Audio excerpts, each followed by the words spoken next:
喧嚣的话，它相对于跛脚羊来讲，它的一个优势在于呢，它是可以连续的进攻，对吧？它不用去吃你这个愿力。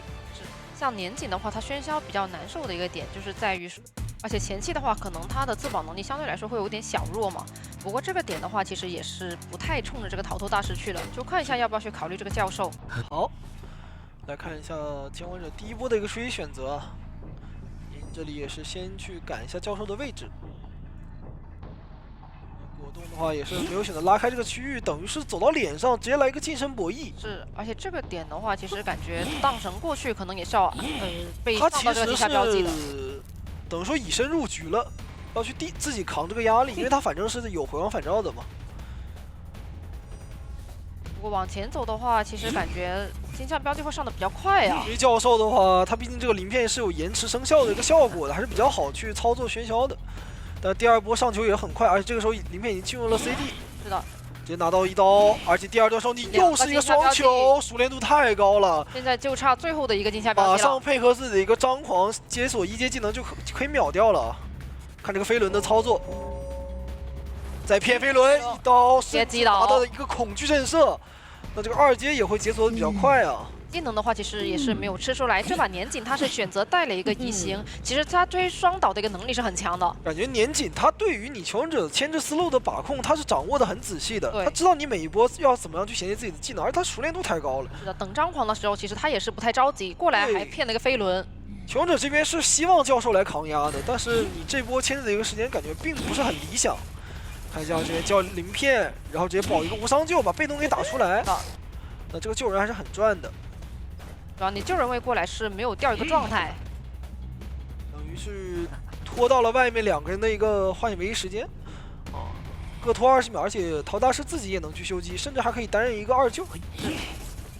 我如果说二救的话，可以考虑让魔术师过来，因为魔术现在连台机已经是快要修开了，感觉等你挂上的时间，它是能够修开之后再贴过来开个圈的。对，不过这里通缉也是给到了魔术，小天这边直接就赶紧贴过来了。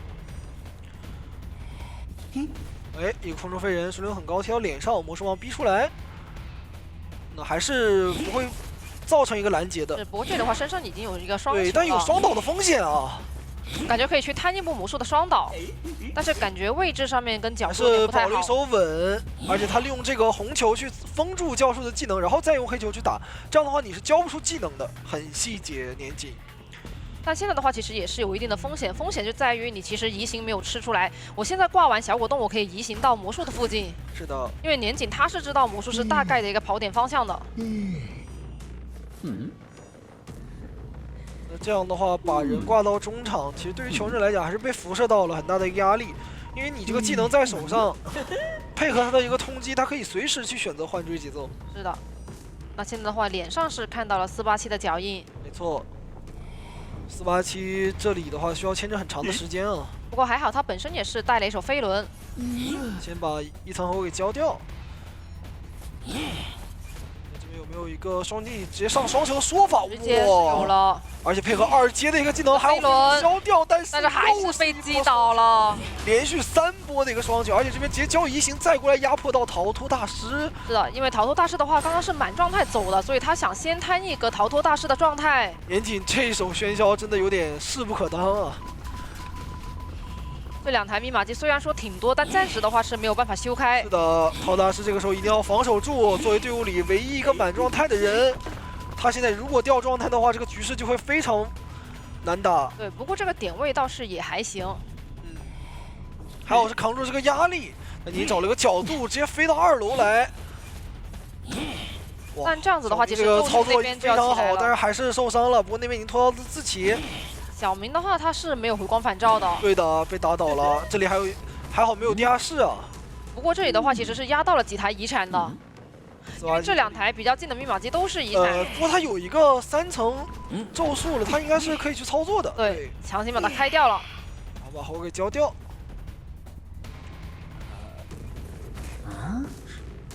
大家求生者要怎么去选择这个最后一波救人？他们现在密码机其实差的不多了嘛。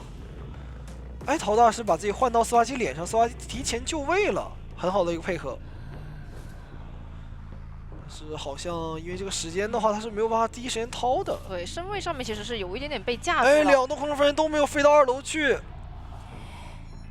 那这样的话，只能说再等一下了。而且他因为换过来之后，其实离密码机的距离是更远了一些。现在的话可以先等队友的压击，而且最好是这种是倒地开，这样的话能保一下陶大师。是的，而且救的话其实有风险呢。2波的一个上球，直接让宙斯没有把这个人掏起来，立马交出移形，因为知道宙斯是交过自愈的。是的，那现在的话直接移过来，能4抓，转瞬即逝，变成了一个4抓局啊！啊，不得不说，年锦这手喧嚣打出了一手这个后期多刀监管的效果。对，主要他这个球每次都是能上到2个天下标记。就是我玩的是喧嚣，但是我感觉这个手椅更像邦邦啊。对，就你本来正常的一个喧嚣，你可能3次我就上3个球，这样的话节奏会慢一点。但是年锦是我2次就够了。年锦是三次上6个球。对，他每很厉害。对吧？这张地图的羊，它不管是哪里的地形。你去这个大房也好，你去这个河道也好，你都很难牵制。对，对于羊来讲都是一个优势博弈。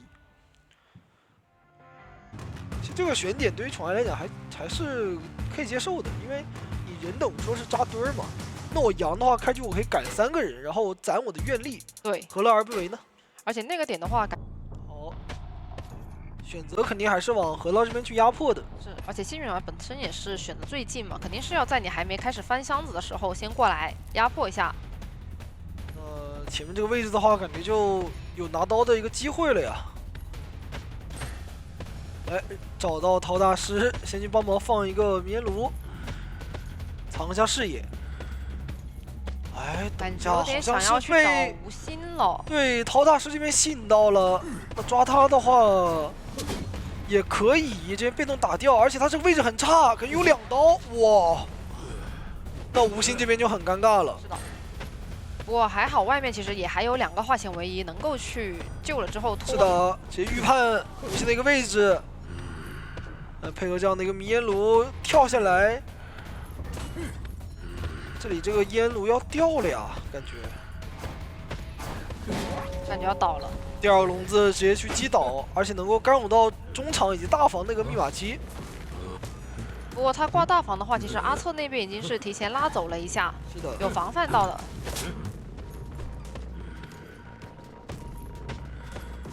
看一下，现在幸运儿手上是已经有了一个遥控器，一手失常踹掉大房的密码机，而且这里愿力是满的，机会很大呀，宠爱。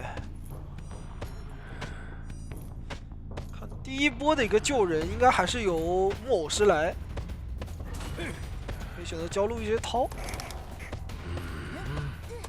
直接救下来了。这样的话让你去打一个针对嘛。用木偶师的话，我焦路一也不是很怕你去打我。他现在只要导远一点就行，因为中场靠河道这边是幸运儿跟他儿子的一个密码机。没错。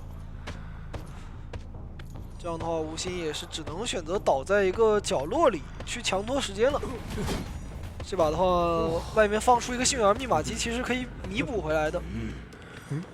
其实相当于是你的失常跟你的娃娃互相抵消了。对。所以这局宠爱还是有压力啊。虽然说这把前期节奏是很顺的，但他还是要看第2个人的衔接快不快了。直接无心换到了阿瑟这边脸上，准备让气象进行一波救援。由于这个阵容的话没有太好的一个 OB 啊，应该都是一个比较保稳的打法。给到了一个无伤救的机会了。还是一刀针对，但因为其实2波救人他都没有拿到一个什么很多的状态，所以导致说你后面续节奏就没那么好续了，有点伤。其实这2波等于2波无伤嘛，对吧？真的有点伤。对于宠爱来讲，了木偶师的一个路易。是的，你首先你像类似于这种恐慌的一个减速你打不出来，另外一个点就在于你满状态的话，强者这个破译是全速，对吧？你要去追人的话，他们第2波也能够很从容的应对。是的，哎。但是度很高，也是开掉了。对，秒掉一个娃娃，但是外面密码机的一个进度真的有点难守了。是的，而且导致说你木偶师的手上那台90多的密码机也开掉了。你现在过去大房，其实大房这台也80多，你只能再去踹一脚。双龙过来直接把密码机给踹掉，这个熟练度还是非常夸张的。哎，但是阿策这手云，哇，迷幻走位，但是因为他前面交过了，所以说没有办法转到另外一边。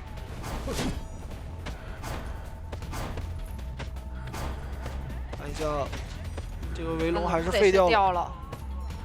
新起的那台其实也有30的进度了。这一波博弈确实比较惊险刺激啊！你阅历相对来说已经是有点不太够了。教学的2号他是可以在这个大房2个缺口互相来回飞的，对，对于姜宇来讲也是比较难处理。这边没有愿力想去骗一手，下一个交一个笼子打落地刀，但是气象防的好好。这边一个风在吹走，同时拆笼子的时候还有飞轮，飞轮躲一刀，哇操！他太擅长去应对这个跛脚羊是的，了。而且现在的话，其实牵制了这么久，他也只掉了一个平地刀，是的，还是没围龙的那种。现在没有回光返照，他也要牵制到开门战了。他一个人拖到外面队友的一个密码机，新起的，开完了，现在已经可以准备开了，还多个人去贴门。而气象手上还有一层道具，还可以自保。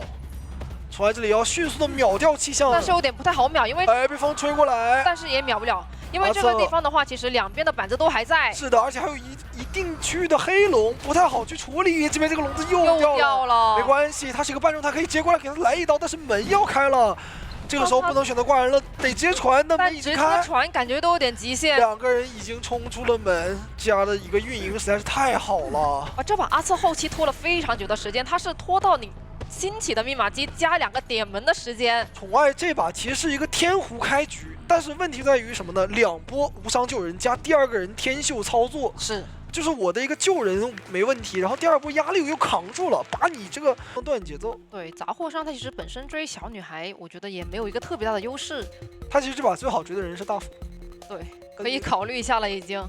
最好追的人就是这个大辅，因为他可以先去把你表躲了，然后再回来秒你。也点到了鬼屋上面跟弓箭手的一个搜罗位置，但是不一定会找他，感觉可以去桥上。而且这个点的话，其实求生者那边是能够看到好，也是果断选择进鬼屋。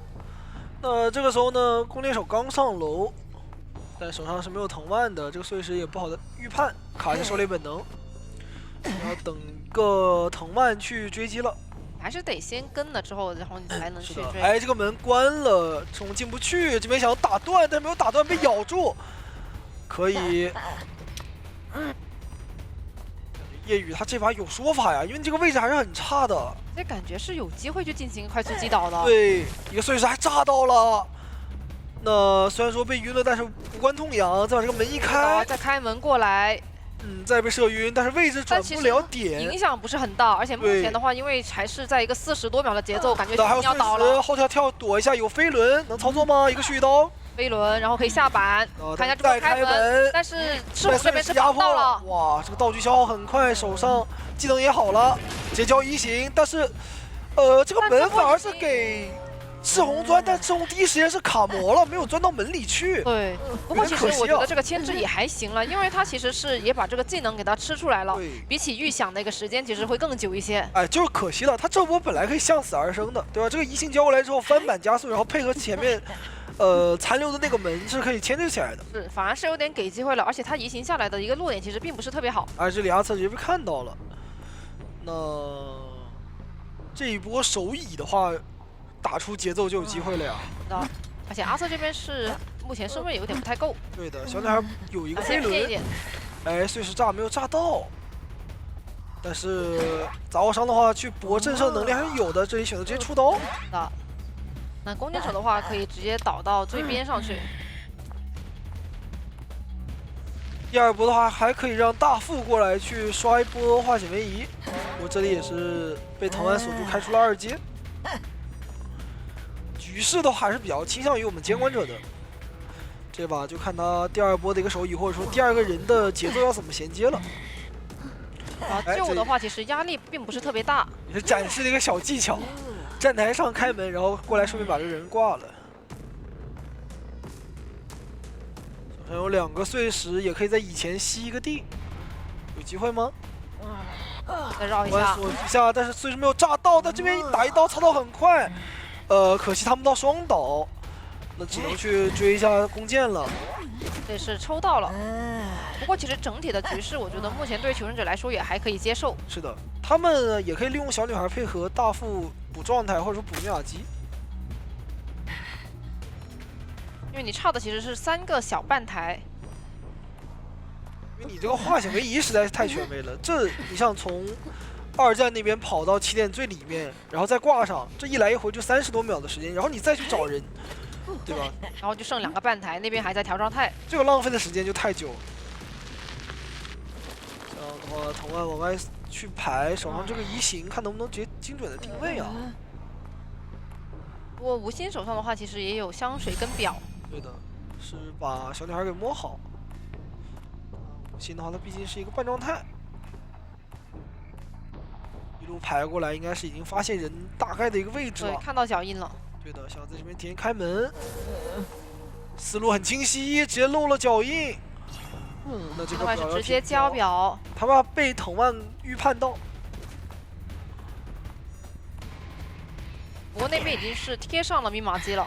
是的，他们想要去2个人先把鬼屋这台抢一抢，因为知道你2个人都在这里。那目标是选到了小女孩，交一个输液，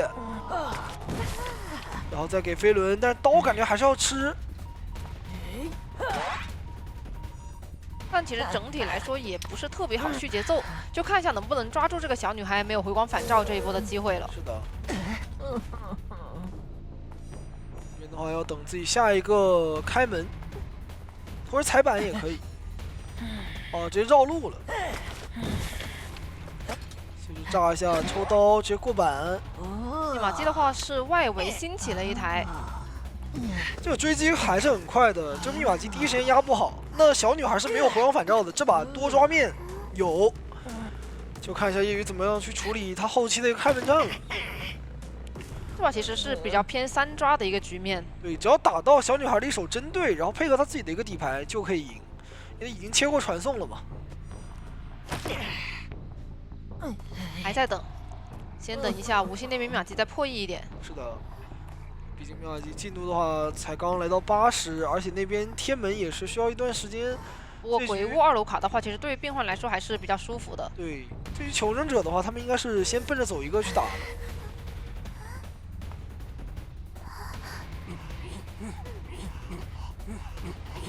还是先去擦一下这个淘汰进度条。是的，因为病患他是有回光返照的。对你交过圈也交过飞轮，我肯定要打你一手针对啊！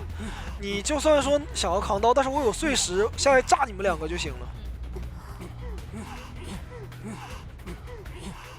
对求生来讲，现在是比较被动的。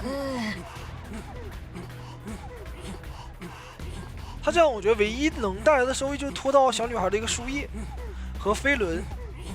那飞轮的话，其实也还有30秒左右，20-30秒。他这样一直扯，应该能拖好哦。对，应该能拖到好。因为他刚刚其实是刚过半的时候就已经过来扯了，而且夜雨这边也是知道你想怎么样，他一直不出刀。就现在我们这个场面没有办法僵持在这里，求生者要拖技能嘛。对，没事，等一个冲能就好了。现在飞轮等一个压起几秒钟就好了。对，成功拖到我们小女孩的飞轮好啊。好，接下来有飞轮，但这个飞轮没有按出来，可惜。他是放输液的同时想要交飞轮，但是慢了一步。那这样的话，小女孩被挂飞，多抓面来了。是的，现在的话就看一下卡梦那边的牵制了。是的，卡梦起点站这个位置还是很危险的。这个点的话，想直接拉钩爪过去。钩爪。地窖的一个位置的话，根本不在这边啊，在旋转马那里。直接交传送了。传过来之后也是能看到脸上的一个大副，大副有一块表。其实感觉他这个传送反而是大副走机会，走这个地窖的机会还更大了一点。但病患贴门的时间很长哦，他现在才摸到，贴上了，对，才摸到门。大副这块表的话，他不一定能拖到这边的一个门开完。是的，但现在的话，第2段也摇过了，这里附近看一下第3段不能空啊。这个第3段一定要摇到，摇到了，但是慢了一步，摇的应该吃了刀，那边病患出不了门，那最后还是一个3抓。其实他这边确实是比较极限，他需要一个失乐园。如果说他是先摇到就走了，对，失乐园能触发的话，那他这波版本还是优先级比较高啊。而且年景的打法是特别适配歌剧这个角色的，本身他的一个隐约熟练，直接点到了鬼板，想去跟鬼屋进行一个 solo。杂技的话，我觉得他还是比较难追的。对。不过这个点其实离空军也不是特别。看一下年景是选择了先往鬼屋那边去追击一下杂技。是的，这样的话直接上楼，杂技在2楼等着翻下去，交一个回速，直接贴脸。是的，这个地方的话进打歌剧不了板，只有上楼其实是比一刀了较劣。势的，因为歌剧它有一个回速的机动性啊。一般来讲，打打歌剧还是比较难去上楼的。而且那个身位是你捏哦，球这都进不了板，位置球直 CD 接倒了， 20他就20秒这个时间多秒。其实这一波我觉得还是转点的一个问题吧。如果说你要打歌剧上楼的话，你就不能站窗口，你就得从A 端的楼梯走到另外一端的楼梯，就先绕一下，而且对对这里鬼屋还有个地下室，得把他那要直接把它个放到地下室。回速的一个影子给脱掉之后再下去。对他这波是犯了一个比较常规的失误。对对对因为那个失误的话，确实是比较常见的一个失误。这个还是而且这里的话拦的会比较远，还没进鬼屋就已经是被逼迫了一个比较近的身位了。是的，那这样的话，大副这个救人压力也很大，2段秒已经摇了，年景在一直压迫，甚至于说这边还能有一个卡路一刀的机会，这边这个范围不太够。还好他可以交闪，小尼也闪现落一刀，是的，还在这边骗。的话，其实小明防范的比较好，是的是的也是完美的卡了一波半。但其实因为你第一波的密码机有点不太够，导致你现在下来又2-6不了。因为他开局是25秒，当时我看的是25秒击倒，所以说这个追击速度实在太快了。还好是不会双倒啊，不过你也很难去2636了。对这把因为幻影梅也只有一个，求生者其实最优解应该是补状态，3个人后面去拉扯，那现在的话，想让487过来先卡一下。卡一下吧。那波救援的话，其实地下室来说，我觉得已经是救得非常不错了。哇，这边还要再挂地下下室，彻底那这个人冠军的救人，我觉得不要了吧，因为他这个时候甚至于底牌的时间都还没有好。因为你这把其实只有一个圈，我觉得没有太大的拯救意义对。你这把枪要怎么交呢？你要保状态，你必须得提前交，交了之后再下去，你们2个人出得来吗？不好出啊。那你出来其实也没有什么哎呀太大收益，这个发发现空现了。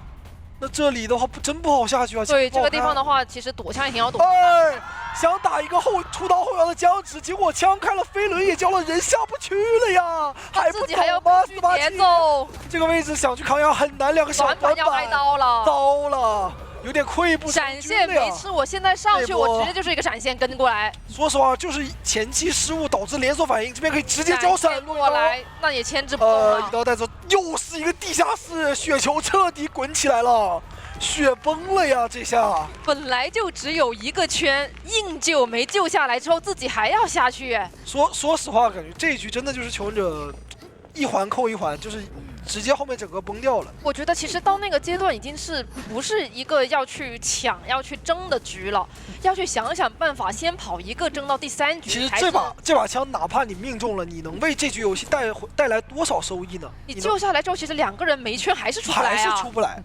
还是要受伤，而且第2波节奏可能还是要被接上，所以说肯定还是得卖掉，你只能去通过舍弃的一个手段嘛。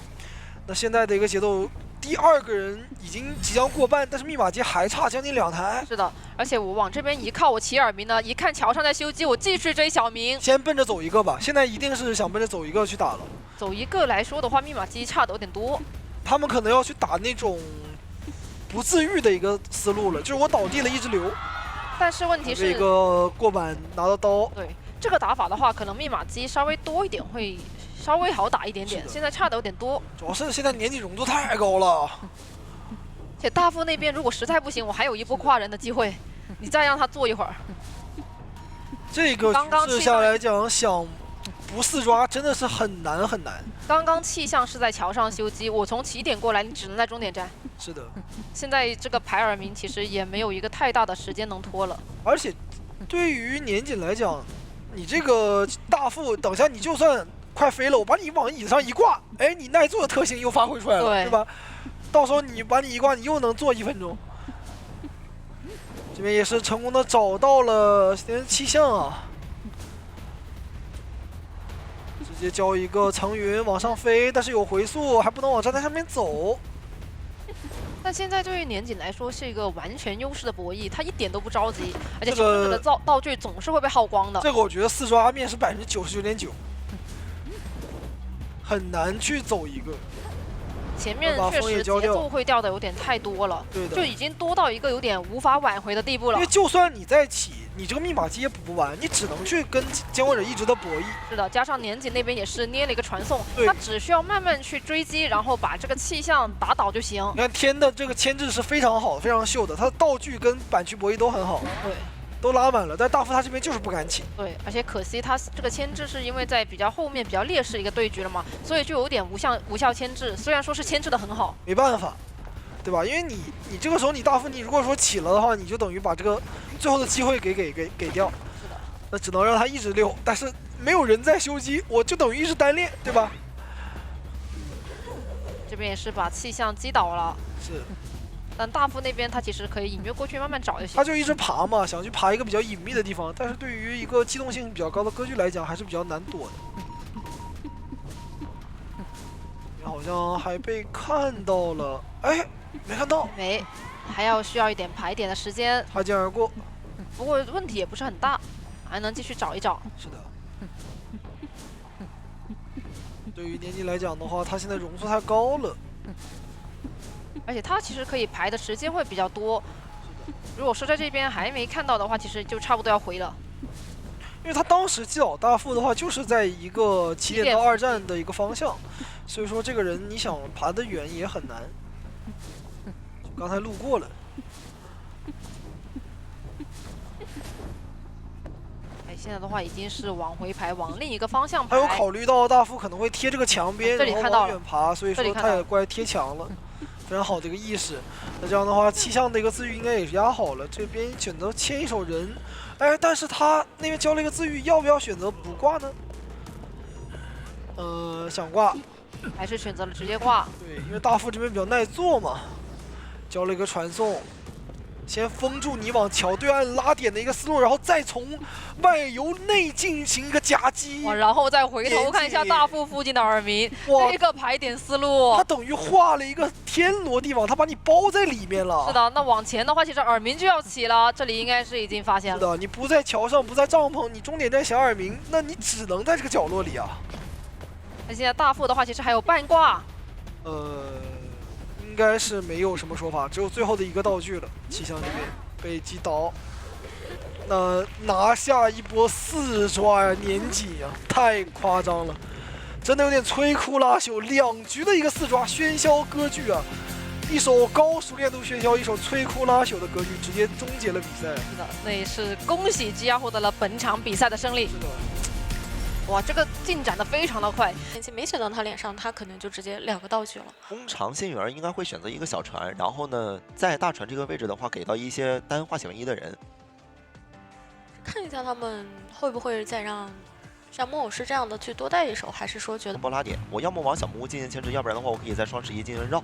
对，所以捏捏的话是直接选在了大门的一个附近。对。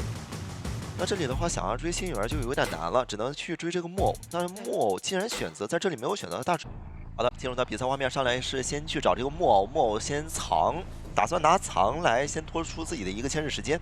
它的一个点位正好会离这个大石头比较近啊，所以说直接到石头后面已经是转到木屋了。海边的人也没有直接给你露视野，也是在这个棚子旁边给到你一些耳鸣啊，让你判断不清楚这个人到底去哪儿了。对。那木偶师这边是直接拉到一个小木屋，现在又开始怎么说想拉，但是又回来了。这边是绕，对，看到脚印，但身位上好像绕进了不少啊，给到了1黑1白。对的，上球的速度还是非常快的。对，现在就差个焰火。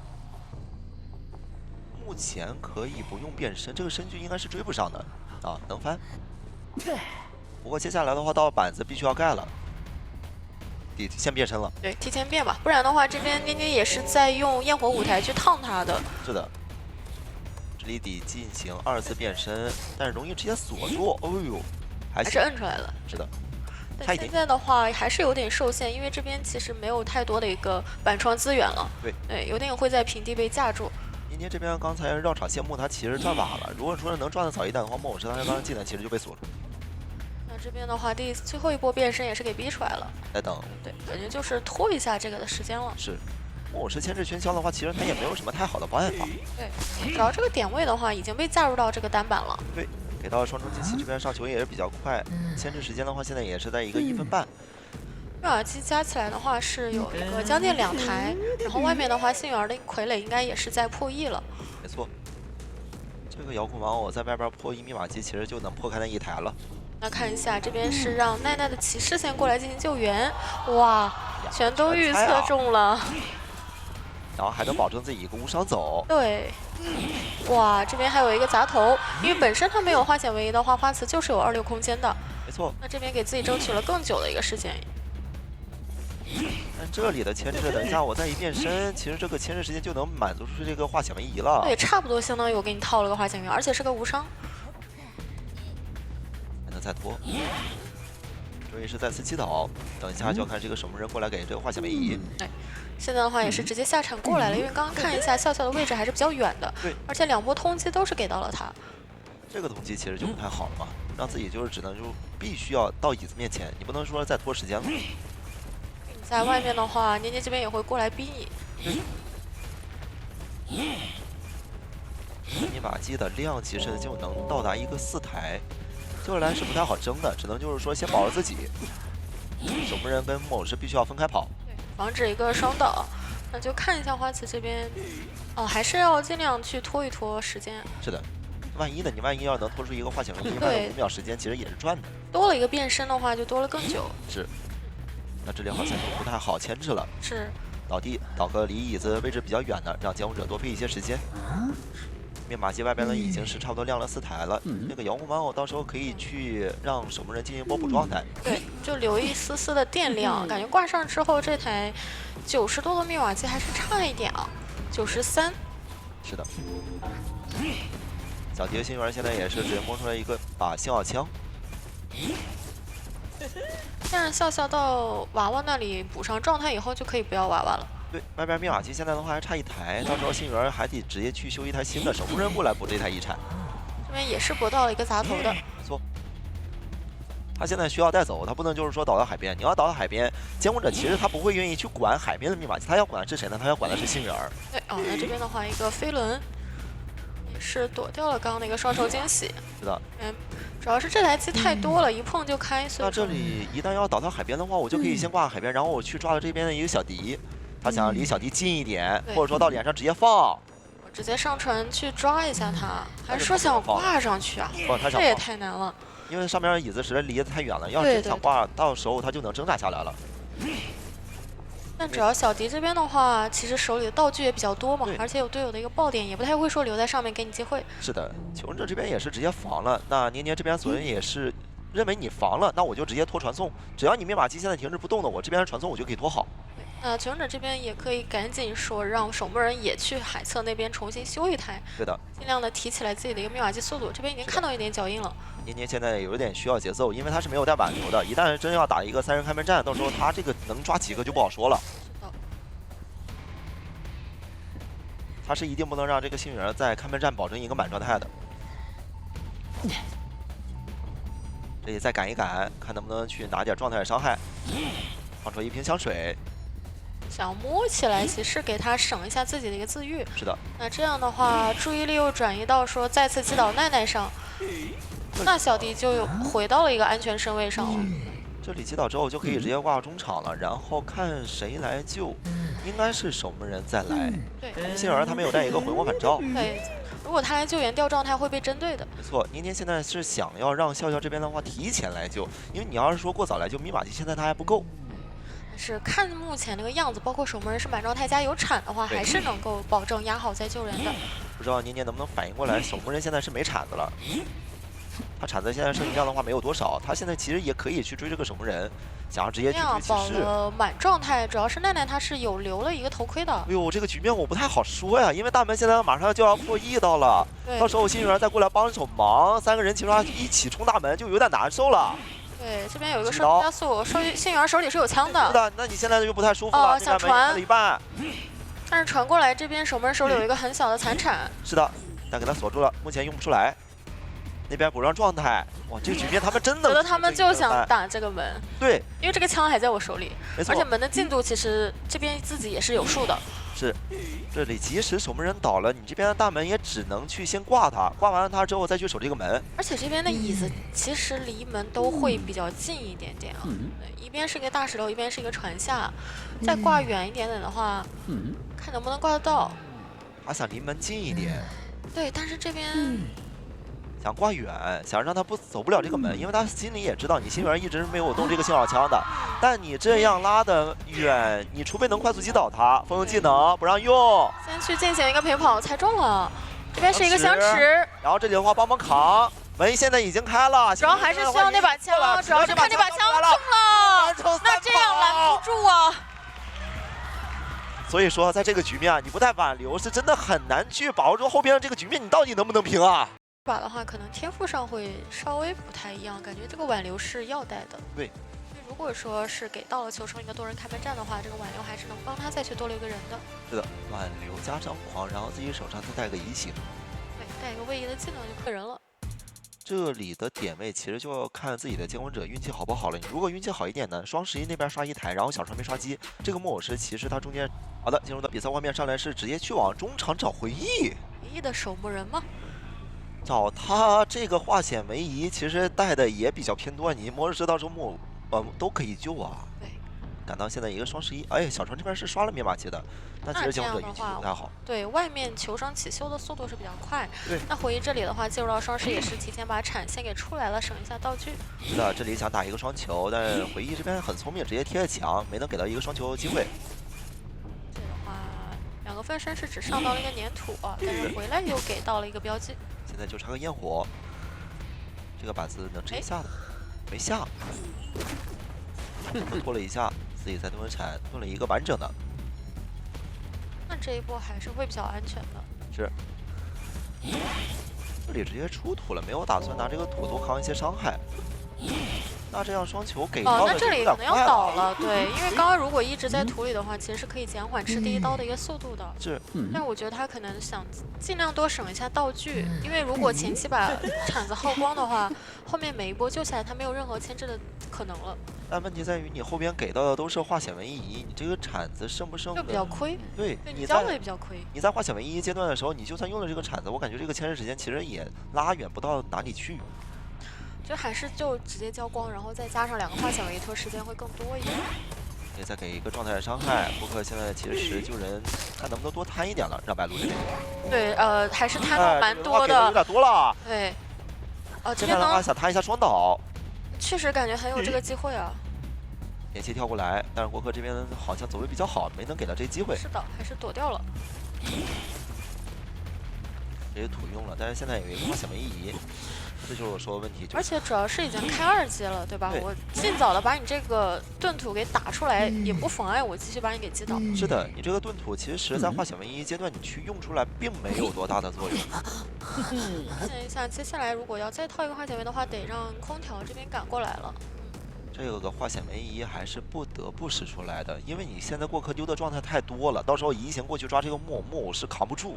而且木偶师还没法调状态呢，他得去摸其他的掉状态的人，现在就没人能帮他调一下，除非他要再去找一些气象。看魔术师这边能不能保自己无伤了，救了下来。但还是补上了这一刀。对，这里每一次盾的铲都有一个化险为夷啊，这个铲子其实就用的很尴尬了。是本来对于监管来讲的话，我也是在等你这个时间的。是的，这里就差一个粘土。对。那这样等挂废之后的话，密码机还是会差一整台。是的。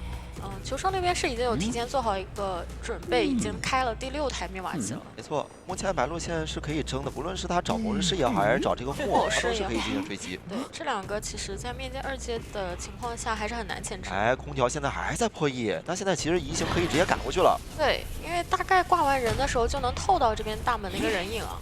这胆子其实是有点大的，或者说是空调就想去把这个压力扛住。对，但主要有一个点是他是没带回光返照那个点啊。没错。如果他后面上瘾的话，是容易被监管打针对的。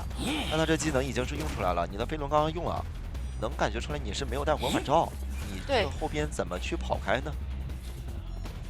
而且这波的话，道具也是都交光了。对，气象也没有化险为夷，这里一击倒之后直接挂船尾。这个地方还是会让求生比较难受啊。首先，这个大门会已经被监管给守住了。没错。你要想点的话，就得走另外一个很远的门。虽然说密码机压的人离小门很近，但是中间卡的那个人就会比较尴尬了。其实这个点位你挂在这里呢，也可以说是一个地上势了，因为对你这很多的求生者他过来呢就能半途中看到，甚至对于玄霄我是可以直接摊一波椅子面前击倒的。还好这是个气象，能直接飞过去。对，就是他也是能利用一下这个地形的。那看一下，面对魔术，对，直接亮了，但是这边确实不太好去牵制啊。那再挂上以后，气象就会比较尴尬，因为他刚救完人，大概的一个身位只能走到中场。错。然后白鹿应该是知道他的一个走向，可以直接追出去。这个移形不知道来不来得及，移形现在还有个20秒，好像能刚好跑到门口。定了一下这边的一个位置，因为气象是直接冲着小门就过去了。这样应该是能完成一个平局，小门肯定是能开的。对的，啊，因为本身他这边的话身位实在是太远了，而且手里的飞轮还留着。移形如果说是能再快个5秒或者说16秒的，他其实就有机会去拦截一下陶晚安了。那这样也是完成一个平局，第一局是双方打成了一个5比3的啊。选了一些有大房小房的地图嘛，那把杂件员搬掉也是说我不用带风超，我就可以去处理一下这个点位的人。没错，唯一。对对对，因为其他人是把他包住的，就是不希望监管第一时间能追到他。是的，我在这边也是占了一个红团，但应该是一个牵制型的天赋。对对对，因为这个地方的话，其实能站住的人还是比较少啊，因为毕竟。那进入到比赛画面，上来是直接左转找过客了，找过客这边火灾。金元没有选择去追。啊，这边的话确实是已经贴到了。哎，这个气囊没堵上路，不过这边也是好像打到了。对，他就觉得我不管你堵不堵上的，你就算没给你处理掉，后面你再利用呢，知道要倒，直接给你清掉就可以了。以歌剧的一个赶路的速度来讲的话，也不怕你给我拉身位。你再找过客。这个点位去交一些气囊的话，其实它的作用性没有在中场那样狭窄的地方那么大了就。而且走这个点位好像被骗到了，一波翻。哦呦，太真赶了！这个还是很短的一个板子的。这可是歌剧呀，机动性快呀。对，我觉得可能翻过来以后，这刀会好一点点啊。点在于哪里？点在于你刚刚已经翻过了，你的肌肉记忆已经是不在了。对，再翻的话，哎呦，这里甚至还挂的是个地下室，只能佣兵来救。这样太劣势了，即使是有个幸运儿，他外边当一个机械师，他密码机他也是不够的，因为导的速度太快。那看一下接下来，不过主要是从地下室出来也很难再有一个2次牵制空间了。是这一局前期，他不光是他导得快，他还干扰到了密码机，他干扰到了中场以及佣兵。对，因为中场不是佣兵在修啊，所以说那个人是要让开的。如果是佣兵在修的话，反而好，我本来就要救援。是的，所以说这波相当于有2个人没在修了。这也打到了佣兵，佣兵一个护腕弹下来之后，必须要救援之后得让他带走啊！想他一波佣兵双倒，这个回速对，是把佣兵的身位给逼到里面去了。他刚刚想要看你能不能有这个机会，对，但佣兵往椅子后面躲了，那就算了。是的，还是不能把人给放跑了。这里收了一下自己的气囊，开了一下2阶。那看一下，如果要再救一波的话，得拉队员过来。但他拉队员一个人救他救不活。对，主要是因为白鹿还没交技能啊，他手里有技能的话，你这个人是没法抢保的。我一看你层数叠多了，我直接一个闪现过去的话，还是保不住。其实吧，这个局面如果说你要过来想要把这个局面打好一点，可能得需要幸运儿过来。幸运儿跟拉拉队员都来，对，一起来保护这个求生者。就是先把火灾换走，是的，让另外一个人上瘾。你如果光让拉拉队员过来进行救援的话，他只能给了一个化纤维衣，哎，没救下来。其实他想要骗一下椅子刀。对，但白鹿这边很稳啊。我觉得这边也不太打算去跟了吧。现在的一个，哎呦，这个自己没放好啊。是的，气囊放的太着急了。对对对。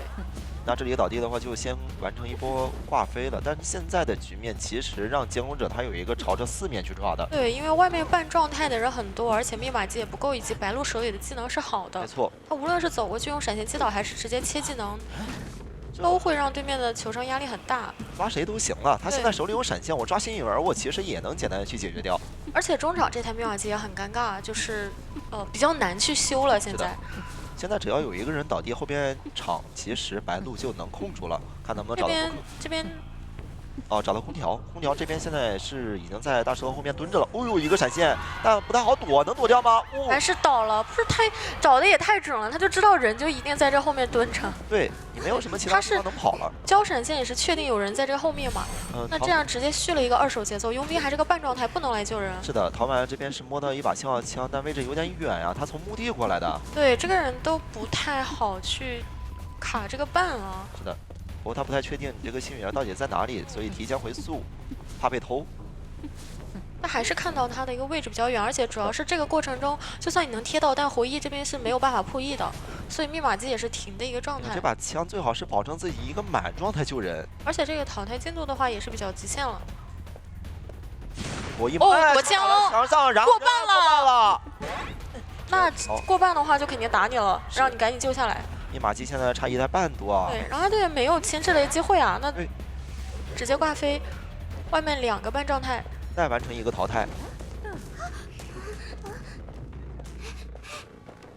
现在其实4抓局面就很大，因为差的密码机太多了。对，然后就是一个时间早晚的问题。是的，因为两边的，你也不太好说去互相再去碰面，觉得没有那个时间了。没错。现在回忆的话，哎，我觉得白鹿他这边的一个嗅觉真的非常敏锐，他在挂人的时候都有注意到你外围前期哪边密码机有抖动，我知道你的人大概在那里。对，而且通过这个耳，哎呦，很准。对，我觉得在求生视角里非常恐怖，就是我一直有心跳，但是你突然出现在我脸上了。没错，现在怀表也是已经摸出来，但你不敢碰密码机，你敢碰密码机，他手上传送就直接传了，直接传预判，预判你在墓地去摸箱子。但是其实往小门牌的话，他能出耳鸣的。对。但是往右边哦，还得往右前方走一走。这个耳鸣可能也是娃娃那边会给到。是的，但这里已经看到脚印了呀，这总不可能是娃娃吧？因为你的娃娃破译密码机肯定是已经量已经用太多了。这边的话是省一下自己的道具，拖一下两边的一个自愈了。对。因为其实我觉得从走地窖的情况下，佣兵的概率会更大一点，毕竟他半状态能吃一刀。是的。然后手里有2个护腕。他可以挂到大房那边，啊，挂到捕鼠器这里了。这4面墙体一挂之后，再去找佣兵。对，但是佣兵在爬，他没有自愈，所以说他不敢起来。他一旦起来的话，这个耳鸣就出了，会让白鹿更好判断出来你人在哪里。因为你这边人是挂了的嘛。如果我能苟到这个幸运儿大概3/4淘汰进度之后，我起来交互腕过去的话，真的好苟吗？我是有机会走的。不太好藏啊，白鹿其实他知道你大概在哪里的，你不可能往大房去爬吧？那你只能往旁边去爬。哎，应该看到了。应该知道在这个方向。起不起呢？对，已经看见了。那就直接牵起来，这个局面也就是锁定了一个4抓。对，这个4抓其实从开局的一个上来选择守歌剧。歌剧要去争4抓，要么闪现，要么失场。他系统上窥视者这种的话，给到帮助没有那么大。对，就是可能对你整体前期跟中后期节奏都差不多。对，你插了半天窥视。好的，进入到游戏画面上来也是直奔红毯找花瓷这边位置。是花瓷这个点的话，有一个窗户以及红毯的点位。是，可以看到花瓷没有翻出来，手里有钩，直接钩到一个木屋的方向，飞过了窗口。这一接着赶，对，这边的话就要绕比较远的一个路，然后去贴近它的一个位置。他还不能进木屋，你要进木屋的话就干扰到小迪了。花瓷现在是必须要只能自己一个人先牵制，第一刀吃的也先硬吃一刀。对，第一刀吃的也是比较快，因为他也没办法。你要是说再转，然后还是他从窗户出来之后没有直接拉走。没错，再转木屋的话就是双人牵制，我可以直接转头抓这个入殓。对的，那就可能更亏了，他只能就是说自己吃这一刀硬转走。前面的话不能围绕这个板，要尽快拉开，因为歌剧留了很多的影子。再交钩，现在就去拖到这个1分钟的时间的时候，你看他闪不闪？你如果不闪的话，他们感觉应该能猜出来是个时长。对，因为你这把知道对面是要争4的嘛。这点位有点差，先交钩。但是他这个可以翻过去。对，进入到了1板1窗也是不好处理的，想要先踹密码机。先踹。那这样的话就给花瓷拉开了更远的身位，而且队友会给他报，他已经是一个失常了。是的。从这个角度去看一看的话，奈奈还有点惨，修了半天了，你突然过来一脚，想要去搏一下砸的，因为不然的话自己这边没道具了嘛。没错，他板台也没好嘛，是的，肯定转不走。这样的话倒地以后是2台密码机，因为是踹掉了半台。是的。这里正常过来给一个化险为夷，化险为夷让他带走，带到一个红塔的方向，让这边小门地窖能到时候进行一个正常的破译。对，就把第一次踹掉了这台给修开掉。是。杂技这边的话也过来了。杂技想着试着偷一偷吗？他是觉得他万一大副这边被打出来的话，5秒之内接触不了到这个椅子，他就过来给一点压迫，因为他是顶着个通缉嘛。看能不能无伤了，好像有点难，在骗。直接打了，哇，很稳，还是卡了个很极限的ban。这要是能震慑的话，年年其实也是有翻盘点，对的。这边的话还是按照刚刚讲的，就倒到红毯那边，尽量离所有队友的一个密码机都远一点。大副的密码机其实是在4号推墙，看有没有机会能去补上这一脚。要能补上这一脚，这个时长带来收益性可就太大了。是因为这一波上瘾的话，它的这个时长能好。是，好像妮妮感觉到了。对。往这边大推墙去挂上之后，先去踹，把这个4号密码机给它踹掉。那个68要惨遭一脚了。是的。这一脚应该是踹到一半下去了，还有一个40的进度。那看一下这边还会不会有人在大副这边是调好了状态，那应该就是过来卡一卡了，因为身位还是比较远，给到你个耳鸣，让你没有办法直接进入到下一个追击目标。人肯定是不救了，对，就要看第2个人能不能去牵制出来了。但这个阵容的话，其实还是没有机会啊，因为像杂技演员跟大副目前都是有道具的，入殓师就是你就算击倒了，我可以自己反生回来嘛。妮妮现在是想追人，但是他又不愿意去追这个入殓，他是自己直接带走自己反的。密码机外边2个人直接进行一个正常破译，连救都不需要救，密码机太快。对，就是有点逼迫你，只能找大副或者杂技。那小迪，你要不追我的话，我回来接着大胆修，你有本事过来追我吗？但现在追的话，小迪这把已经修了2台了，其实已经是够他的一个量了。剩下的2台密码机让队友去破译就可以了。没错。你现在过来追他呢，那就是小杰只能说你上当了，因为你现在过来追他，外边2个人就是在那里进行破译，只要不是上来直接震慑，其实他就能接受。那我们按吃2刀，飞轮还躲一下，一个超坦一个飞轮，这2刀都没有吃到，已经哎呀，还躲了一刀。是的，我飞轮也用，我窗台也用，有本事你接着追下去，你不追我的话，我就直接回头再进行破译。是的，那现在确实是马上要回头再进行破译了。是的。妮妮拿他是真没有什么办法，而且其他密码机的位置也比较远啊，你现在得从小门再跑到大推过来。不过就是潇潇这边是没有道具了，是这个大推密码机是61，刚刚被踹过的，只能先把大副给解决掉了。哦呦，闪现直接过来打了个恐惧震慑。那这样的话是，但也能接受。对，因为这边是个大副，他很耐揍，我可以压满过来，就那边密码机已经20的情况下，大副一定能做到这个密码机压好。错。哎呦，这里的话要是挂到一个大旁石头，看能不能去把小迪给击倒了。哎，但这样的话，有人在你脸上给你压力啊，就你管密码机这个人我就偷了。是。哎，但是这个位置吃了1刀的话还好救吗？有回速啊，回速还能拦。那得需要另外一个人赶过来了，但是小迪这边也不好救啊。那这样就真的接受不了了。是的，小迪要倒了。这里就没能救下来，这里扔了一个火球，想要过来进行救。大副能卡半，但是接下来大副不太好溜啊。是的。一个4秒时间。但是踩到了这个火球啊，没有办法进行这个回速，但是也没关系。再次击倒。入殓的话是直接反生去修一下中场这台，就看奈奈能坚持多长的时间了。要去拖到大旁这边的进度，大旁进度现在已经是6成了。是飞轮躲一刀。有个回速这边没办法了。是，也是骗到了求生者。你看一下大副那边好像也不能起来，大副是可以起来的。是的，大副起来之后直接在脸上硬卡过来，准备吃1刀，硬亮这个回光返照就人了。对。想过去管小迪，那小迪只能直接亮了。但是好像亮不了啊。94、95、亮不了的。96、97、98，再躲的话，然后硬亮又连躲了3刀。但是进度不够啊，不是99是97。是的，现在好不容易修到一个98，2个人现在都过来给人压力。妮妮现在也知道我不能走，我只能接着去守这台密码机。那这样的话，只不过是把这个杂技赶走而已。回速掉了一手大副，那大副就在窗子那一卡，你这个人还是要挂，因为不挂的话，他自愈起来还是能把密码机点亮。自愈起来，然后3个人硬点，你也是没什么办法的。对。然后现在2个人越贴越近，但是只要2个人都在窗户附近去跟你打拉扯，你没有办法进行一个击倒啊。是的，妮妮现在的话也在犹豫，他想要快点击倒其中一个。但小迪现在的话也在耐心的等。他这个自愈也不会轻易交的，另外2个人就在窗户这看着，是吧？这个绝处逢生一交起来之后，3个人就齐刷下去点那台密码器了。有放，那你现在的话就没有办法再挂这个入殓了。你已经放2次了。是入殓到时候就能摇下来。其实这个密码机的话，2个人起来吃随便1个人吃1刀就能量的。其实现在可以怎么打呢？入殓是爬，我不起了，哎，我就往大门那边爬。你不挂我是吧？你也不这边准备针对我，那我就直接往大门，我到时候我直接贴门，起来就可以贴。而且现在可以修另外1台的。哦，这边的话是打算让大副直接走，因为大副这边已经是没有一个绝处逢生了，索性让这边的一个入殓跟杂技去亮这台密码机。但我觉得杂技也可以修别的，因为现在就是只要小迪在这台密码机脸上，捏捏就拿他没办法。你要是挂他的话，他要摇下来嘛；你不挂他的话，他就要自愈了。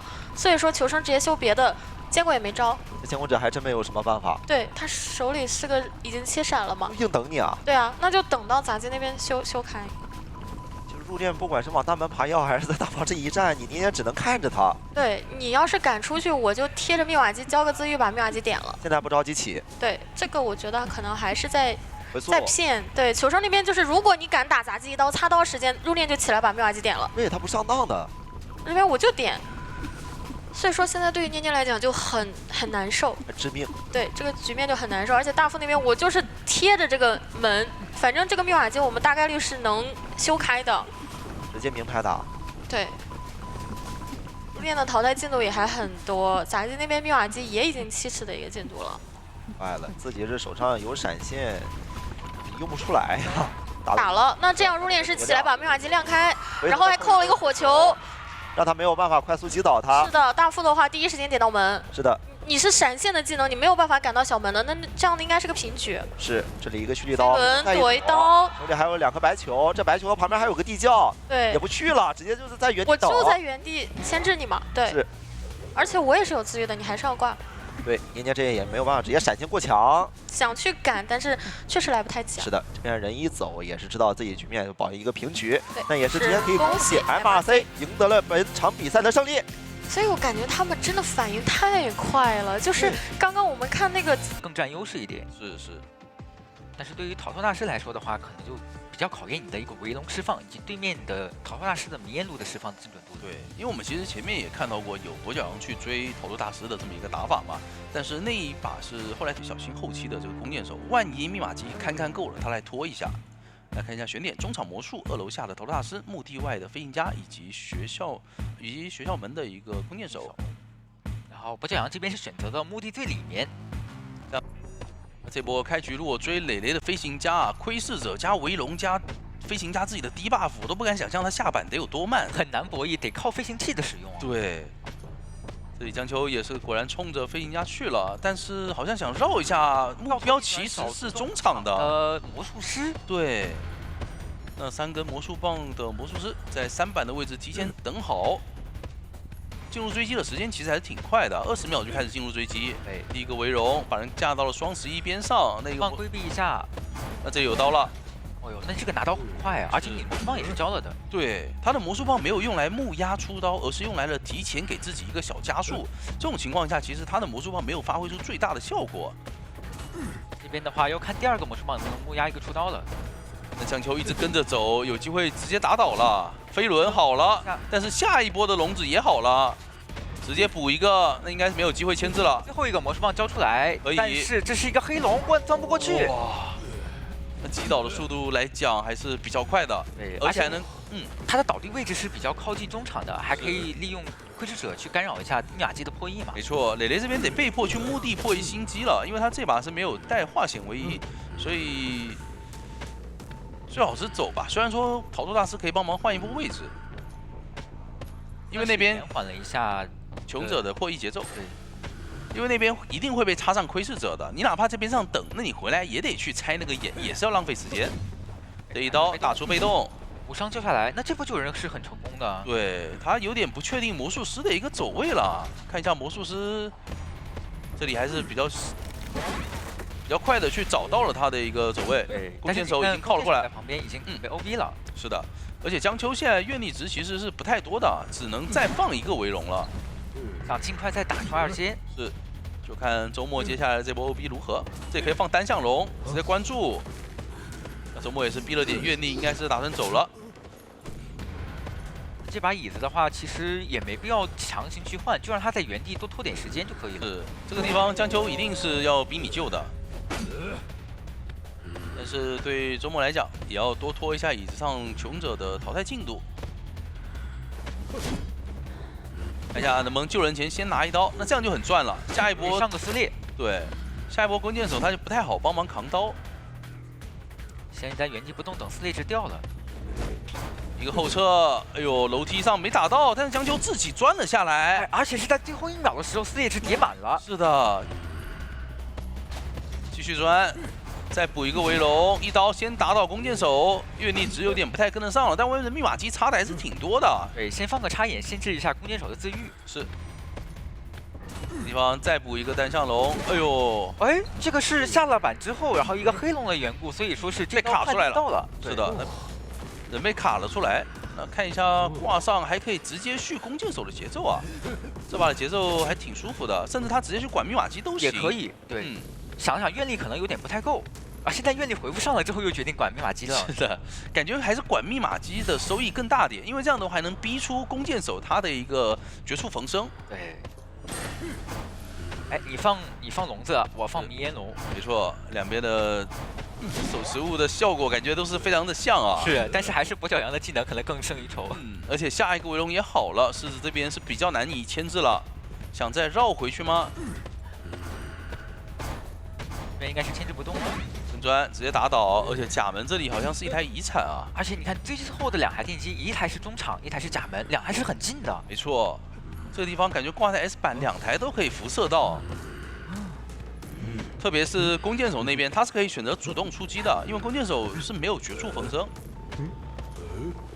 没有挂，想先打一刀飞行家，想把他打残，让他没法救人。是的，但是飞行家这边是有飞轮的，以及飞行器。是的，道具是非常充足，好像有机会吗？这一刀喷气背包再交，一个后撤，那这里一刀有了。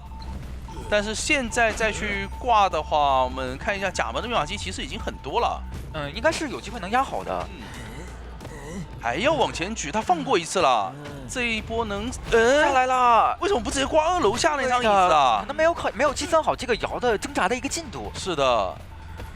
那这样的话，求生者直接通电，脸上的话是一个累累的飞行家，但是他还有悬停的。对，这一波过来一个喷气背包直接喷走。但是再补一个笼子，这波应该是走不了了。哦，再交悬停拖一下，拖一点时间。没错。那这里看要不要挂吧，江秋。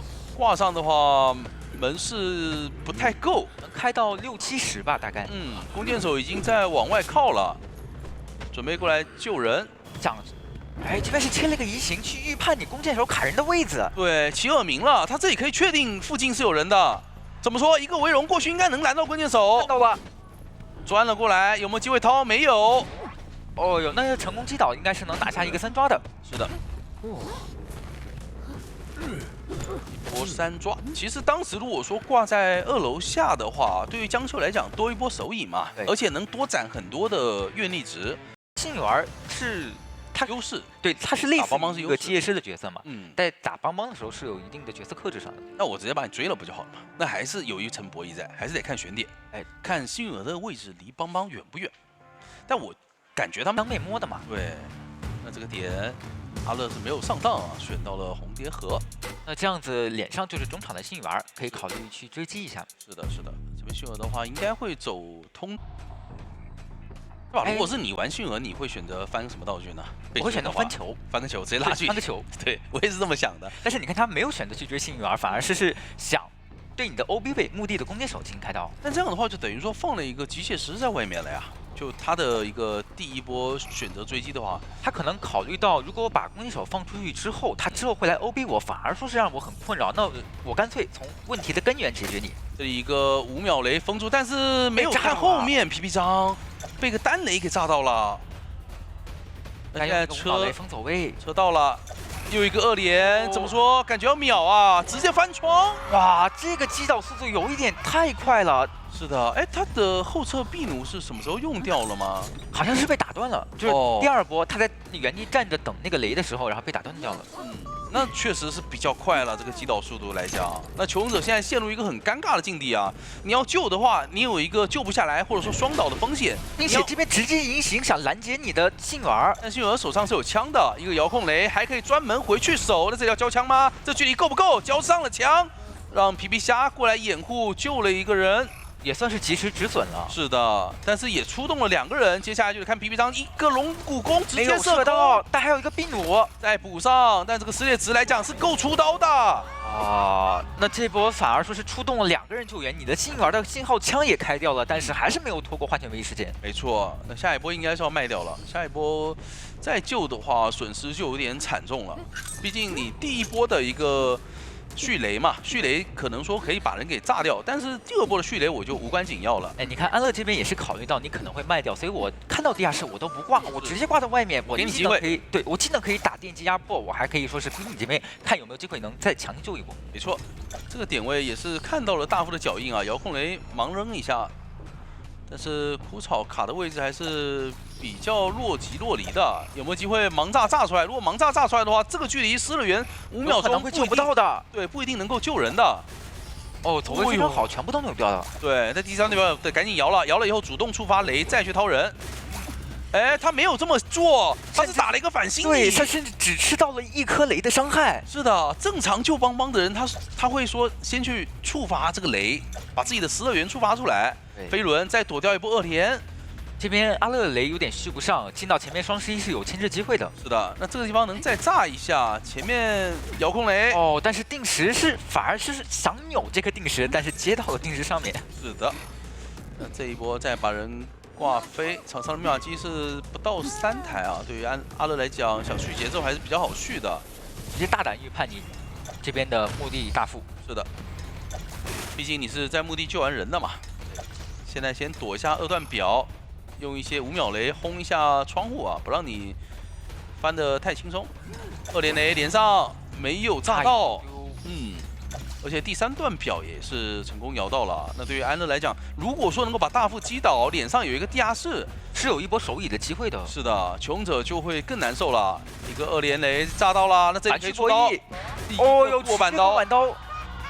那这样子这边是有一个地下室的，并且你木偶师的化险唯一也刷掉了，幸运儿是一个3/4的状态，没有。阿乐不挂地下室，他觉得密码机有可能够吗？所以往外面想去干扰一下。对，他想打得比较激进。对他觉得密码机是不太够，所以他想去干扰外面的密码机，直接塞了5颗雷。看一下 S 板这台是少的，那 S 板这里要被干扰了。确实如他想的一样，如果说密码机他觉得够了，他一定是挂地下室去打手椅了。 现在2个求生者得互相拉扯一下，让皮皮虾那边靠过去救人。但是木偶师在面对邦邦的手椅来说，他的优势并不算特别大了。对，而且不是那么好救。你看他是千里之外的位置，可能这个人要考虑卡着卖了。是，其实卡着卖了也是一个不错的选择。然后最后求生者呢，2个人去各走一个门，跑一个。毕竟他们上半场是一个3抓嘛，要强行救一波，因为电击是能压好的。 但这个距离还是有点远，失去再顶掉一波2连，看一下这个地方来得及吗？一个5秒雷恐惧震慑，充电人能逃下来还行。那莫尔斯利用自己的一个路易加速走，遥控雷没摇到。那现在大副也被架在里面了，安乐一个人架2个人，还是比较难。但是对莫尔斯没有办法变路易，且大副这边没有道具了。是的。 先压迫外侧，想转点出去的木偶师。那这样的话，大副也被关在里面了。他这一波打得太聪明了，2个求生者全被关在了墓地。对，大副这边得小心偷木偶师的一个自愈。是的，那这一波感觉可以强行走啊，强行走去坐车算了，因为车已经刚好到了墓地的这个点位。再加上你移形也交过了。是的，你是没有移形的。那我这波到甲门一定能够拖起木偶师的这个绝处逢生。哎，有个娃娃吗？不是娃娃，我幸运儿本人。 对，把亲墓地门自点门开了。是的，这边木偶师也自愈起来了，还可以再招一次路易。路易失去，顶掉伤害。那这里确定5秒雷，那就慢慢拖了。这一波大副好像是在甲门那个方向也有人在点吗？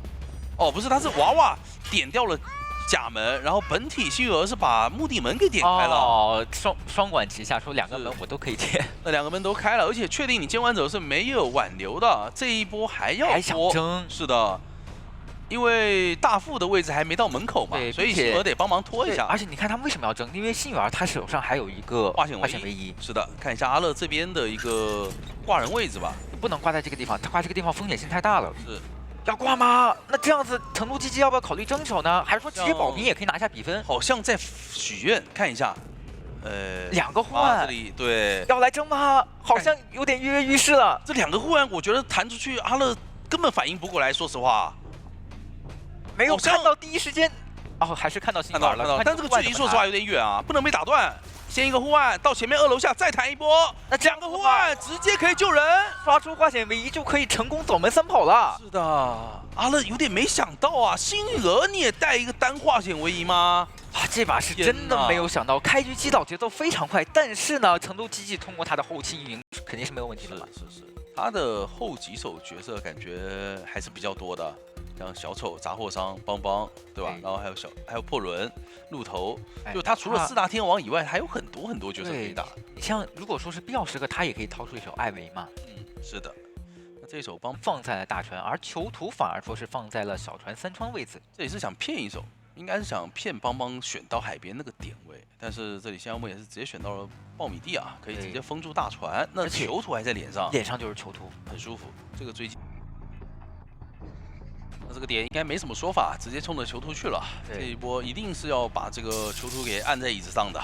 先连一个电，确保是队友那边休息速度可以提升一点。是，这样的话给到双11这里有电，下一波可能也可以在原地直接续电。就我这里连上了，你可能追着你得踩一下电，这样的话我有机会转走。对，这个地方可能不太好躲雷啊，得尽快转走才行。又拿了一个窗弹，5秒雷也是成功躲过。那像我们手上的雷还挺多了，这个2连有没有机会连中？没有连开了，是的。哎，一个电打断一下你的翻窗动作，早用找 CD， 这一波电也没什么问题。但是这波反绕反而说是被拉近了一些身位。是的，毕竟现在来看，窗弹暂时还没好。哎，炸到了一下吗？2连雷熟练度很高啊。是的，这里都能炸上，再补一颗飞轮，飞轮失误了。是的，飞轮交的有点急了，一个移形只要秒了。哇，这个击倒节奏，2把邦邦的击倒节奏都这么快。对，把邦邦抬上4大天王的位置，4大天王有5个很合理。其实以前邦邦的实力也是有目共睹的嘛。对，这个击倒速度感觉确实比较快，但是也是周末这里的一个飞轮出现了一点小失误。而且一个2楼的翻窗衔接上了一个定点的移形嘛，被击倒了。是的，这边也是先塞上雷。然后看一下佣兵来的位置，他这波通缉是通缉到了火灾啊，所以对于狮子来讲压力倒不是特别大。遥控摇到了吗？摇到了，那这波应该有机会双倒，直接掏了下来，先打一个双倒再弹走。那有点亏了。对，对于穷者来说肯定是亏，西安乌们肯定是能接受的。是的，他不仅是给到了一个双倒，还耗掉了2个护腕。然后看一下周末这里能不能拖出佣兵的一个志气，先交一个电，但雷还是丢了出来，2连雷可以补上。还有一波2连的机会，应该是这个不太能拖了。在化险为夷的期间是直接倒地。那远处也可以看到气象是给上了一个暖雨啊，帮助佣兵起来，也算是补回了一点节奏。但是湖景村来讲，你们本身密码机节奏就不是很好了，再给到这个波双倒以及气象的一个跑图，那么密码机就更慢了。这波的话，还是让佣兵再过来卡一波耳鸣。是。那看一下仙妖梦这里能不能感受到那个耳鸣，好像没有听到，第一时间没有排到，距离不太够。遥控雷先干扰一下中场。啊，那这波有没有机会说利用一个护腕偷一波呢？好像绕到后面了，还在炸吗？有机会吗？利用护腕？要不看看你背后呢，仙妖梦？来得及吗？哎呀，太坏了！他是故意的，我就是不看后面，让你以为能救。而且你的护腕也交了，你可能要被快速续上节奏了。是的，一个护腕，结果弹到了脸上被续节奏，非常的亏啊。那现在场上的密码机接近2台的整机求者需要补，还要面临一个上椅以后被塞雷的佣兵，怎么救呢？谁来救？只能压力非常非常的大，只能破釜沉舟，让你这边的气象学家来进行救援了。是的，但是气象看来是中场破译，现在2台密码机都在抖动，仙妖梦完全可以大胆的压出去。对，先塞5颗雷，然后准备直接压迫出去。他看到大门一停 ，OK， 100%是大门了，从大门过来拦截，就看磊磊这一波的一个乘云释放的如何。不过仙妖梦还是有点担心，从边上绕过来了，感觉好像陷入了一压满种一波。陷入了一种自我怀疑。但我觉得你明确大门前面是在抖动，现在停了，可以勇敢一点的呀。耳鸣也没听到，对吧？对。那这里佣兵被炸了一手，直接进入一个淘汰。那现在可以大胆的往外压了。火灾大花园可能就得被迫兴起一台马机。那接下来磊磊手上的气象瓶是可以释放2次的，一次强风加一次沉云。这个雷没有扔过去，但是必须要先交强风。飞轮先顶掉一波2连，手上还得有强风，那看这个拐角风如何使用。直接交，看一下这仙妖梦要不要换追呢？磊磊这边他得围绕着大船靠近大门这个区域进行牵制。是的。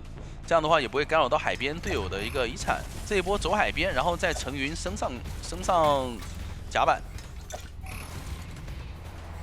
哎呦，这几波可以说是完美化解啊！不仅拖到了帮时间，而且说是我还能第一时间再回去给大门点击压力。是的，而且这一波传送过来，马尾提前布好了气囊，2连雷也没有连上。现在就是马尾得牵制到大门那台25的密码机压好。对，飞轮再交，道具是一点一点在消耗，炸到了一下。气囊也交掉了，仙妖梦手上的雷已经不太能跟得上，那可以在木屋这边跟他绕一下。先交一个5秒雷封住窗户，那这里再连上，看一下怎么说，没连上，还行，已经炸进了一个半状态。还有定时，是的，要不要衔接一手？哦，被走位预判了一下，马尾也是预判到你会连这波2连雷的，但密码机已经70多了，再蹭个气囊的加速。是的。遥控雷咬到了，还有手椅的机会吗？能不能在压好之前？哎呦，倒了，但是能开，能开，对的。而且你现在技能是使用过的，气象绝杀可以直接去点大门。没错，仙妖梦这把最好也只能去完成一个3抓了。对于他来说，毕竟传送还没好嘛。对的。就看一下勇者接下来的一个时间吧。压个进步，骗帮一下。是，但是他其实已经没有道具，也没有飞轮了，还是比较难以去逃生的。一刀直接打倒。那现在如果双方换边的话，GW 的监管者这边就会有点意思。救人拦截这一手非常重要，是一定要在救人上拿到东西才可以。没错。而且选点来讲，小船放一个气象，对吧？大船再来一个那个飞行家。那大船可能会，其实对于歌剧演员来说会比较，他是比较没那么怕歌剧的，就这2个能够飞天的体系。那可以看到歌剧选到了海边，应该也是想冲着大船上的人去追了。船下的佣兵，看一下直接冲着大船去了。这点 PP 章的一波走位也是选择到了2楼的洞口等着。对，但是兔子一鸣他这边是选择从中间进船，然后再上船。他是先下去看一下你会不会跳下来，你要是跳下来的话，那我就血赚。但 PP 章没有，那第一时间可能会丢失目标啊。PP 章没有埋头去拉点，他没有主动跳下去。如果跳下去，那就被兔子一鸣给绕到了。但是人已经转走了，但兔子一鸣没有第一时间意识到，耳鸣已经掉了。只能说有些时候擦身而过就是一辈子，完全没有发现气象已经走远了。这边再去海边追击的话是枯草啊，枯草的佣兵啊，好像是看到了皮皮章这边的气象学家。是的，真看到了吗？有耳鸣，有脚印，脚印看到了。看到。是的，那这里的话，海边起追会比大船上舒服一点啊。等一下，这波脚印判断又失误了。是的，那再次回到了小木屋，这个点位感觉要被迫闪开了，都有可能。可能想追他要闪开了。还有回速，是的，直接闪现球，哦呦，交出来了，还把路封住了。是的，但回速进去还是能拿刀，这边皮虾是不敢翻的，约等于是闪现一击。对，那这样子吃刀可以往前面的小船3窗去转。因为你回速没有了，所以你被迫要翻这个窗户。来看一下皮皮虾交了一个球，来到窗口等着。小船的密码机也是非常的多啊，闪现开掉了第一刀。皮皮虾这里球还有1秒钟的 CD。这个地方就跟卡木屋的那个窗是一样的，你没有封窗，没有回速，你是很难拿这一刀的。对你回速的话，我再跳球也可以化解，直接跳，而且是个土球啊！兔子一鸣踩上去，再次翻回来，前面杂技又到一个长窗等你，非常难受。而且下一个活球可能要续好了。是的，再稍微拖一会儿，又有一波跳窗的机会。皮皮虾的窗口博弈非常的好，哎，已经续出来了，是的，而且窗台也好了，再拉一圈，而且出现了一点小卡角。是。这个点位隐约也是断了，但是对于兔子一鸣来讲，现在也只能去追这个杂技了。你技能全交在他身上，顺路是切了一手底牌，那这个地方球也不用交啊，因为这个窗你就是没法处理。对，等你交回速，我再交球就可以了。我脸上这台大一铲根本不担心，就是一会儿化险为夷来救人的那个人，在一个跳球回速的位置不是很好，皮皮虾球都没有逼出来，还可以再继续玩这2个窗。是的。这一幕感觉持续了非常的久啊，太痛苦了！你没有陷入了循环，我们你没有带风窗的歌剧员在应对杂技员的时候，确实会有这样子的一个窘境。是的，那现在就只能再等5秒以后的那个回数了，看一下怎么说吧。OK， 皮皮虾终于是离开了这个该死的窗户啊，但是转进了新的双板区。非常的难受，因为他也知道我密码机快够了，我得把小船让出来，不然队友没法修。他是被迫去离开了自己的那个心爱的3窗。那这边还有一个扛刀的说法，飞行家先帮忙扛一刀，哎呦没扛到。对，有点像是想把最后一个火球给省下来的意思。是的，是的，他扛一刀能够让杂技转走，那自己半状态还能去破一小船的密码机，是一个很好的安排啊。那这边佣兵可以看到，先把小船给破掉，然后让外面去压密码机，飞行家可以贴大门。这把勇者是准备冲着3跑去的。兔子一鸣找到了18这里是给了一定的压力，甚至18救，甚至想冲着4跑去了。佣兵满状态，开门战还能再救一波人，没错，还能省下来化险为夷。对他们这波让飞行家救，那就是不跟你讲道理了。皮皮虾这一波看能不能早就会牵制到门口。但是应该是有点难度的，他可以先往那边挪嘛？对，往那个3窗的位置靠，前面还有个气象学家可以帮他辅助吹个风。是，那这个点位佣兵已经贴在了附近啊。看一下皮皮虾，但皮皮虾应该走不了，应该还是要在这个窗户待着。你前期把底牌切过了，只能说是应用隐喻跟进。是的，这球也没交。哎呦，这距离把控的非常好，强行交了一个红球，正在往小门走，窗台还没好，隔窗刀打到了，但是我还有化险为夷。但是游戏才刚刚开始，没错。看一下兔子一鸣选择挂人的点位是哪呢？看到小门开了，心里一凉，赶紧把人往角落挂。但是枯草他已经提前潜伏在这个角落了。是的，但这个位置的话，咱们说实话，杂技不一定能走，它有个窗台，可以利用那个窗去顶一下。距离应该也是还是不够的。是，这里可能是选择不挂了，让他摇下来。摇下来的话，毕竟杂技是没法翻道具的嘛，所以还是会被留在小船，然后再往小船中场挂。队友要不要考虑过来接一下呢？要不要考虑点一下大门呢？哦呦，没有打到这个翻板。是的，一个反弹往外拉，哎，被骗了回去。再搏一波，皮皮虾在刀尖上跳舞。但很可惜，一个慢翻被击倒了。那现在穷子要去点大门了呀。点完大门，那气象学家满道具，带着强风，他们是一定要争这一波的。18这波甚至爆点了，而且关键是什么呢？这一波刚上椅，对不对？对，挽留还有22秒，下一波的扛刀是非常非常恐怖的啦。下一波是3个满状态的人帮忙扛到门口，对，帮忙扛到门口了。关键是还有强风这种东西啊，还有一个飞行家的悬停来了，挽留3秒钟，船员出动了。是的，这个位置一个护腕弹了过来，胡草在椅子面前博弈，直接掏了下来，要打针对刀，打到了佣兵。是的，那再利用这个时间捏一个强风，但这个强风的效果不是特别好。如果是能够在隐月的时候交强风，可能会更好一点。那就得本体去卡隐月了，隐月断了，这里兔子一鸣得交一个回数。抢土地根吗？没交，不交。那这样只能通过传送去拦截大门了。是的，但你传送过去的话，佣兵能扛刀，而且强风又吹到了，只能交传送了。是的，那气象可以不走啊，气象一会交陈云走，只要佣兵和飞行家扛到这一刀就够了。扛到了佣兵，这路狙击要完成4跑啦！2波极限的开门战。有3个跑3个，有4个跑4个，一个非常干净利落的2比0拿下了比赛胜利。哇，今天居然打出了3场2比0。